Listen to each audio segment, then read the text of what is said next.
ఎప్పటికప్పుడు తాజా వార్తలను అందిస్తున్న ఎల్పీ న్యూస్ కు స్వాగతం. నమస్తే. ప్రస్తుతం మనకు ఇక్కడ ఒక మహిళ కూడా ఉన్నారు. సో వారు కేటీఆర్ నియోజకవర్గం అంటే సిరిసిల్ల నుండి వచ్చారని చెప్తున్నారు. సో ఒకసారి వారిని అడుగుదాం. అలాగే పార్టీ గురించి కూడా ఏమనుకుంటున్నారు, అసలు ఏంటి అనే విషయాలు కూడా తెలుసుకునే ప్రయత్నం చేద్దాం. అమ్మ, మీది ఎక్కడ? నాది ప్రాపర్ వచ్చి సిరిసిల్ల నియోజకవర్గం గంభీరావుపేట మా స్వగ్రామం.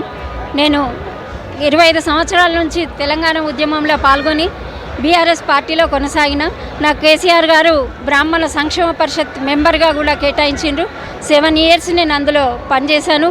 25 ఇయర్స్ నుంచి కష్టపడితే నాకు ఎలాంటి మంచి గుర్తింపు రాలేదు. ఉద్యమకారులు అంటే పక్కదోవన పట్టిస్తున్నారు.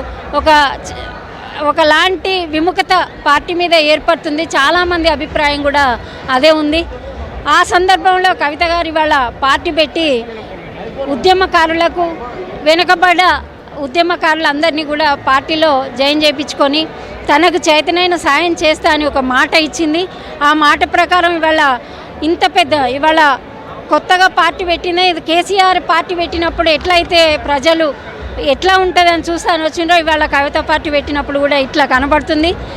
ఫెయిల్ అవుతుందని చాలామంది అన్నారు. ఇది ఫెయిల్ కాదు, ఒక ఉద్యమ కెరటంలా పైకి లేస్తుంది. ఒక తెలంగాణ శక్తిగా బయటకు వచ్చిన గొప్ప మహిళ. తనను లిక్కరాని అన్నారు, ఇది అన్నారు, అదన్నారు, ఎంతో బ్లేమ్ చేసి ఇవాళ కవితను ఒక పూర్తి అణగార్చి ఒక మూలకు పడేద్దామన్న ఉద్యమం టైంలో ఇవాళ కవిత కడిగిన ముత్యంలో జైలు నుంచి బయటకు రావడం, జాగృతంగా చేసుకొని వీళ్ళ కొత్త పార్టీ పెట్టి, అదే కేటీఆర్ గారు అన్నారు మా టీఆర్ఎస్ పార్టీ మేము తీసుకుంటామని. కాదు, వాళ్ళ టీఆర్ఎస్ పార్టీ మాకు వచ్చింది. మేము చాలా సంతోషిస్తున్నాను. నేను మొన్ననే జాగృతిలో జాయిన్ అయినాను. ఎందుకంటే నాకు సరి అయిన గుర్తింపు కేటీఆర్ గారు ఇవ్వలేదు. ఆ సందర్భంగా నాకు ఎక్కడైతే గుర్తింపు వస్తుందో అక్కడ జాయిన్ అయ్యి కవితక్క గారు చాలాసార్లు పంపిండు మాకు రమ్మని చెప్పి పార్టీలకు ఆహ్వానించడం జరిగింది. ఆ ఆహ్వానం మేరకు మేము పార్టీలో జాయిన్ అయ్యి తన పార్టీ సిద్ధాంతాలను ఎదుర్కొని పార్టీ కోసం ఎలాంటి అయినా కష్ట నష్టాలను ఎదుర్కొని వాళ్ళ పార్టీకి మేము సేవ చేయడానికి సిద్ధంగా ఉన్నామని నేను సభాముఖంగా చెప్తున్నాను. అలాగే తను ఇచ్చిన ఆదేశాల ప్రకారం మేము నడుచుకొని జాగృతిని జాగృతపరిచి ఈ శక్తిని తెలంగాణ వ్యాప్తంగా అభివృద్ధి చేసుకుంటామని నేను. అలాగే తీన్మార్ మల్లన్న అంటే ఇప్పుడు లేటెస్ట్గా కామెంట్స్ చేస్తున్నాను. ఏంటంటే కవితక్క కొత్త పార్టీ పెట్టింది. సో ఇది పార్టీ పేరు ఏంటి అని అంటే ఒక పిల్ల పార్టీ అనే కామెంట్ చేస్తారు. దానిపై మీ అభిప్రాయం? పిల్ల పార్టీ ఏంది? పిల్ల పార్టీ ఉంటుంది, పెద్ద పార్టీ అని ఉంటుందా? రావచ్చు జనాలు. ఇవాళ అందరూ కలిసి మా అటువంటి వాళ్ళే మేము వచ్చినాం. పెద్ద లీడర్లు కూడా జాయిన్ అవ్వడానికి సిద్ధంగా ఉన్నారు. పిల్ల పార్టీ అని ఎట్లా అంటావు నువ్వు? వాడి నోటికి అదుపు అన్నది లేదు. తీన్మార్ మల్లన్న ఎట్లా మాట్లాడుతారో మీ అందరికీ తెలిసిన విషయం.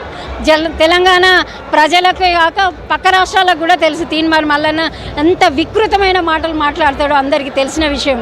ఇవాళ వాడేదో కారుకుతలు కూర్చుండని భయపడే ప్రసక్తే లేదు. అట్లనే కేసీఆర్ ఫ్యామిలీపై అంటే కవితక్క కూడా కొన్ని వ్యాఖ్యలు చేసింది కదా. సో అవి సరైనవి అని చెప్పేసి అనుకుంటున్నారా మీరు? తన మనసుకు బాధ కలిగించే ప్రవర్తనలో వాళ్ళు వేసిండు కనుక తను అన్నది తప్పేం లేదు కదా. అందులో ఒక మనిషికి బాధ కలిగితే ఆ బాధను బయటకు వ్యక్తపరిచింది, తప్పేముంది? వాళ్ళు వేసిండ్రు మేము మాటలు అంతే తప్పే కదా.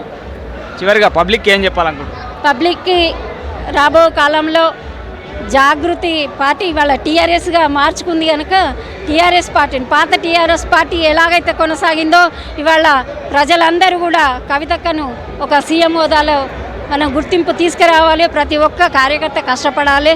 ఆమెను ఒక ఉన్నత స్థానంలో కూర్చుండబెట్టాలని తెలంగాణ ప్రజలకు నేను కవిత గారి తరఫున పిలుపునిస్తాను. ఓకే, కవిత గారి గురించి సో సిరిసిల్ల నుండి ఒక మహిళగా చెప్పడం జరుగుతుంది. ఖచ్చితంగా రాబోయే కాలంలో అంటే రాబోయే ఎలక్షన్లో సీఎంగా అంటే కవిత గారిని సీఎంగా చూడాలి, ఖచ్చితంగా చూస్తామని ఒక ధీమా వ్యక్తం చేస్తూ ఉన్నారు. అంతవరకు చూస్తున్నానండి. LP news.